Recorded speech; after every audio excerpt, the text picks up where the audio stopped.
فرمایا کہ میں بچوں کی روٹی کتوں کے آگے نہیں پھینکتا، یہ الفاظ ان کے، اور کہا تھا اسی موقع پر کہ میرے پاس جو ہے ذخیرہ وہ پہلے ان کو بانٹ کر کے تب اس کے بعد میں دوسروں کو دے سکتا ہوں۔ تو فرمایا کہ اپنے قرابت مندوں کو، قرابت مندوں کے بارے میں یہ تصریح موجود ہے، اس کے بعد یتیموں کا درجہ ہے معاشرے میں، یعنی اپنے قرابت مند کے بعد یتیم جو ہے معاشرے کے وہ ہمارے سب سے زیادہ قریب ہمارے انصاف کا موجود۔ اور ظاہر ہے کہ یتیم میں بھی وہی درجہ ہوگا، قریب یتیم، پڑوسی یتیم، اپنے محلے کا یتیم، سمجھ آپ اعلیٰ حضرت اپنے شہر کا یتیم، اس طریقے سے ہوگا ایسا ماحول۔ والمساکین اور مسکین، وابن السبیل اور مسافر۔ مسکین کے معنی تو غریب کے ہیں، آدمی جو ہے کہ اوپر مسکنت، صحت کی وجہ سے بھی، عمر کی وجہ سے بھی، اسباب وسائل کے فقدان کی وجہ سے بھی، اور واقعہ ہے کہ بعض مرتبہ حوصلے کے پست ہو جانے کی وجہ سے بھی ہوتی ہے، بعض مرتبہ ذہنی کمزوری کی وجہ سے ہوتی ہے، وہ اسباب ہے۔ بعض مرتبہ ایسا ہوتا ہے کہ کسی حادثے کی وجہ سے آدمی کا دل ایسا ٹوٹ جاتا ہے کہ وہ زندگی بسر کرنے کا حوصلہ ہی کھو دیتا ہے۔ تو اب ہم ان چیزوں کے بارے میں افراد کی حیثیت میں تو کچھ نہیں کر سکتے، حکومتوں کا تو یہ فرض ہوتا ہے کہ وہ بلا شبہ اس طریقے کی تحقیق کر کے اس طرح کے لوگوں کو اونچا کرنے کی، حوصلہ مند بنانے کی جو تدبیریں بھی وہ کر سکتے کریں، لیکن ہمارا اور آپ کا کام تو یہ ہے کہ ہم جہاں اس طریقے کے افراد کو پائیں تو اپنی گاڑی کمائی میں سے جو ہمیں خود بھی ضرورت اس کی ہے اس میں ان کو حصہ دار بنائیں اپنے حد تک۔ یہ یاد رکھیں کہ خداوند تعالیٰ محتاج نہیں ہے، سمجھا؟ وہ تو اس کو جس کی جگہ پر چاہے رکھ سکتا ہے، اگر اس نے اس جگہ رکھا ہے تو یہ دکھانے کے لیے کہ آپ یاد رکھو کہ آپ کو بھی اس جگہ لے جا سکتا ہے۔ خدا کے خزانے میں تو کوئی کمی نہیں، خدا کے خزانے میں سب کچھ ہے۔ اگر کسی کو اس نے اندھا بنایا ہے تو بقول حضرت مسیح علیہ السلام کے انہوں نے کہا کہ اے خداوند یہ مادرزاد اندھے کیوں ہیں؟ تو انہوں نے کہا کہ تاکہ آنکھ والوں کو نظر آئے۔ لاجواب بات نہیں ہے کہ تاکہ آنکھ والوں کو دکھائی دے کہ اللہ تعالیٰ کی قدرت میں یہ بھی ہے۔ اب باقی رہ گیا کہ اللہ تعالیٰ ان کو کیا صلہ دے گا، اور جب صلہ دے گا تو ہو سکتا ہے کہ وہ پکارتے ہیں کہ رب لاکھ تیرا شوق کہ تو نے آنکھ نہیں دی، لیکن اس عذاب سے تو بچائے جس میں کہ تیرے آنکھ والے پڑے ہیں سب، یہ بھی تو ہو سکتا ہے نا۔ تو فرمایا کہ مسکین اور ابن السبیل۔ ابن السبیل معلوم ہوتا ہے کہ مسافر جو ہے اپنے مسافرت کے بنا پر حقدار ہے، غریب امیر کا اس میں سوال نہیں، سمجھ گیا؟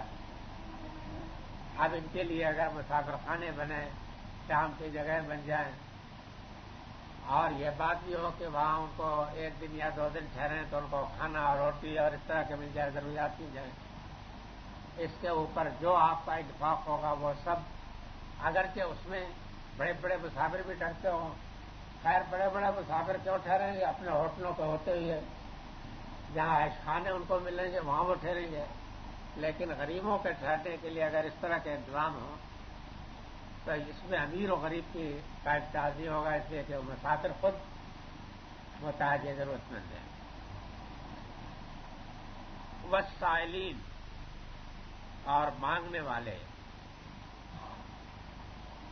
اب یہ ہے کہ مانگنے والے اور مسکین کے بعد کچھ سمجھ میں نہیں آتا کہ اس کی ضرورت تھی یا تھی۔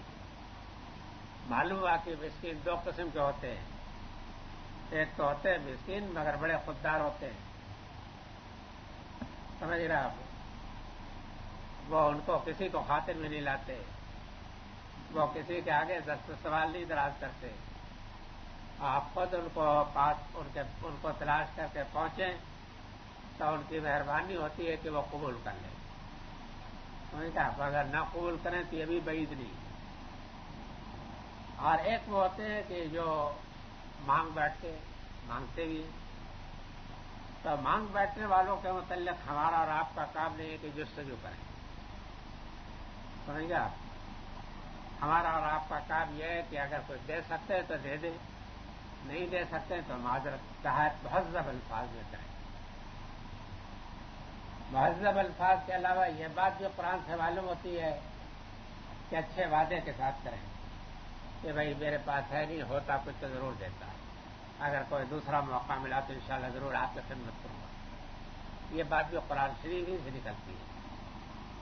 باقی رہ گیا کہ آپ کو زیادہ نصیحت کرنے کا حق نہیں, یہ کام اس حکومت کا ہوتا ہے.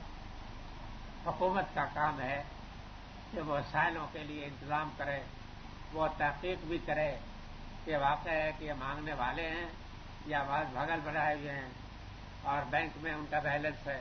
اس طرح کا ٹٹولنا اس کا کام ہوتا ہے. وہ ٹٹول کر کے اس طریقے کے انتظامات کرائے. اگر کوئی حکومت یہ نہیں کرتی تو اس سے معنی ہے کہ وہ اپنے ابتدائی فرائض کو ادا کرنے میں قاصر ہو. یہ ضروری ہے کہ وہ کرے اس کا. ہمارا اور آپ کا کام یہ ہے کہ جہاں کہیں بھی کوئی شائل ہو اگر ہمارے پاس گنجائش ہو تو ہم ضرور اس کی مدد کریں. تو پھر رقاب اور گردنوں کے آزاد کرنے میں پھر فکر رقاب ہے. گردنوں کے آزاد کرنے میں یعنی غلاموں کو آزاد کرنے میں معلوم ہوا کہ غلامی کا جو سسٹم ہے, غلامی کا سسٹم واقع ہے کہ اسلام کے نظام کا کوئی حصہ نہیں تھا. ہمارے مولوی لوگوں نے تو اس کو اسلام کے نظام کا ایک حصہ بنا دیا ہے. لوڈی غلام یہ اسلام کے نظام کا کوئی حصہ نہیں تھا. اسلام یہ مانتا تھا کہ ان کی گردنیں جو ہیں زنجیروں میں ہیں. سمجھ گیا؟ یہ گردنیں ان کی بندھی ہوئی اور ان کو آزاد کرنے کے لیے اپنے پبلک فنڈ میں, زکوٰۃ کے فنڈ میں, اپنے بیت المال میں ان کے لیے مستقل مد رکھتی, ان کو آزادی کے ملک چلائے گا. اب رہ گیا کہ ظاہر ہے کہ اس معاملے میں اسلام نے جو رویہ اختیار کیا کہ غلامی کے سسٹم کو قلم میں بانش کر دے, بیک جنبش قلم, یہ تو ممکن نہیں تھا. اس لیے کہ غلامی تو ایک بین الاقوامی مسئلہ تھا. ہر نقاط میں غلام بکتے تھے. ہر ملک میں جنگیوں کے قیدی جو ہوتے تھے جنگ کے, ان کا مسئلہ یہی تھا. ہر جگہ ہر گھر میں لوٹیاں تھی. تو اسلام اگر اس معاملے میں اپنے نظام میں ختم کر دیتا بالکل, تو اس کا نتیجہ تو یہ ہو سکتا تھا کہ دشمن قومیں اس سے فائدہ اٹھائیں. سمجھا؟ اس لیے کہ پھر اسلام کے مقابل میں لڑنے کے لیے تو ہر ایک آ سکتا تھا. اس لیے کہ یہ تو غلام نہیں بناتے, یہ تو ہم جس دن پکڑے جائیں گے آزاد ہو جائیں گے تو ایک مصیبت بن سکتی تھی, بڑا خطرہ پیدا ہو سکتا تھا. اسلام نے یہ نہیں کیا. اسلام نے یہ کیا کہ اپنے نظام میں اس کی اصلاح کری. اپنے نظام میں تدریجی طور پر آزادی کا ایک پورا مستقل نظام قائم کر لیا. ایک طرف تو یہ ہے کہ گردن چھڑانا ایک بڑا نیکی کا کام فخر رقبہ پہلے روز سے ابتدائی مکی آیات میں فخر رقبہ کی تعلیم دی گئی ہے مسلمانوں کو کہ آزاد کراؤ. امیروں کے لیے, دولت مندوں کے لیے بڑی نیکی کا کام قرار دیا گیا کہ غلاموں کو آزاد کرو. اس کے بعد یہ ہے کہ آخر میں ایک قانون بنا دیا کہ جو غلام کسی خدمت پر کے بدلے میں اپنے آقا سے یہ وعدہ کرے کہ میں یہ خدمت انجام دے دوں آپ کی, تو پھر یہ ہے کہ آپ مجھے آزاد کر دیں. تو یہ مکاتبت کا قانون کہلایا ہے. اور اس کے لیے قانون یہ بنا دیا کہ جو مکاتبت کے لیے تمہارے پاس آوے تو اس کی مکاتبت کو منظور کرو. حضرت عمر کا مذہب یہ ہے کہ اس امر کو وجوب کے لیے مانتے. میرا بھی مذہب ہی ہے, یہ ضروری ہے. فرض کر لیجئے کہ آپ اگر کوئی بہانہ کریں کہ تم یوں ہی آرے بلے کرتے ہو, یوں ہی مجھے دھوکہ دینا چاہتے ہو, اس طرح کی بات کریں تو وہ قاضی کہا جا سکتا کہ یہ میں مکاتبت کرنا چاہتا ہوں, یہ نہیں مانتا. قاضی فیصلہ کر دے کہ یہ مخاطب ہونے کا حال ہے، یہ کما سکتا ہے، یہ کام کر سکتا ہے، اس کے اندر یہ صلاحیت ہے، یہ اپنا وعدہ پورا کر دے، سمجھ گیا؟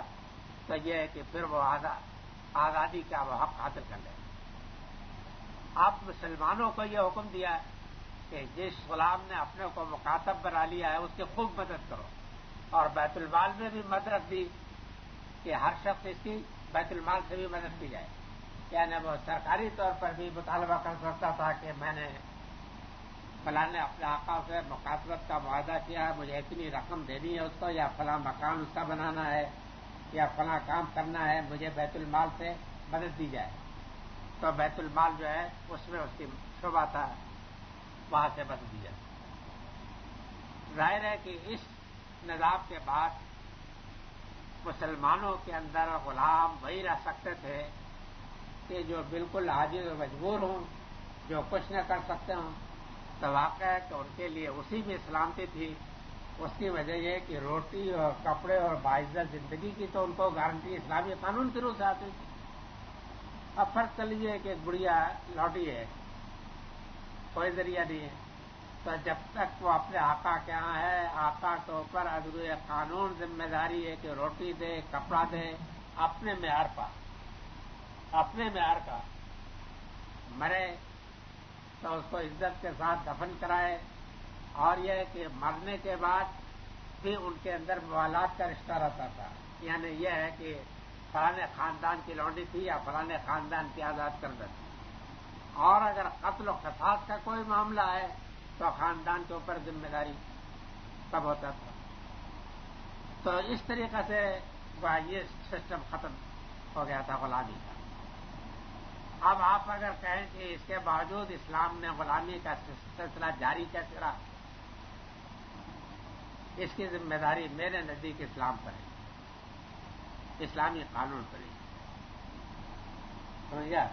اسلام نے اگر مکاتبت کا یہ قانون جاری کر دیا تھا تو واقعہ یہ ہے کہ یہ ہمارے مولوی حضرات کے کرشمے ہیں کہ انہوں نے فتوے دے کر کے اس طریقے سے صحیح تعلیم ان کو لوگوں کے سامنے آنے نہیں دی، ورنہ واقعہ یہ ہے کہ غلامی کے سسٹم کی نوعیت اسلام نہیں ہے۔ اس لیے کہ جب بیت المال میں مد ہے، ہر شخص کے لیے نیکی کا یہ حکم ہے، اور مکاتبت کا قانون موجود ہے، تو پھر یہ ہے کہ غلامی کے باقی رہنے کا تو کوئی امکان نہیں تھا بجز ان لوگوں کے کہ جن کے لیے اس غلامی میں گویا ایسے جاویدہ حاصل، باقی اور کوئی نہیں۔ یہ میری بات سمجھ میں آ گئی ہے کہ نہیں آ گئی؟ یہ ہے اسلام۔ اس کے معنی اب یہ ہے کہ دنیا میں جب سے یہ غلامی کا سسٹم ختم ہوا ہے بین الاقوامی طور پر، ختم تو خاک ہوا ہے، لیکن جب سے ختم ہوا ہے اسلام نے صدیوں پہلے اس کا آغاز کیا ہے، مکے میں آغاز کیا ہے۔ یہ فخر رقبہ جو ہے یہ مکی صورتوں میں آتا ہے، اور مدینے کی حکومت نے اس کو ختم کر دیا۔ اس وقت تک دنیا کے کسی خطے میں بھی غلام آزاد نہیں، صرف اسلام میں یہ تھا، لیکن اس میں ایک تدریجی قانون بنایا گیا تھا جس کے تمام بنیادی دفعات میں نے سورہ نور کی تفسیر میں لکھ دیے۔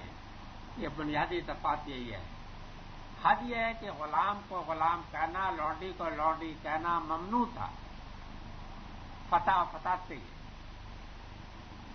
سمجھ گیا؟